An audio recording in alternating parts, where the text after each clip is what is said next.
තාවේ දවසක් ගියා. ගියාට පස්සේ මට කාමරයකට එන්න කියලා කිව්වා. මං ගිහිල්ලා බලනකොට මේකප් කරන්නලු මාව.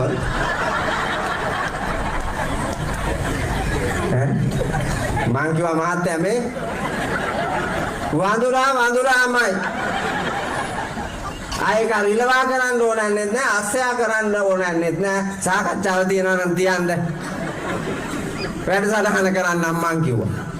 ආයෙ පින්ස් අල්ලාරගෙන ආරුවම අරගෙන මාව උපමට්ටම් කරන්න. ඈ ලංකාවේම සින්නන්ද ආදරු. මීට වඩා අය කොහොම උප කරන්නේ?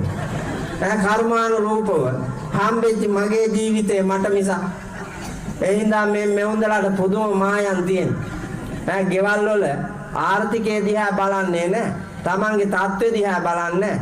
ආදායම දිහා බලන්නේ නැහැ.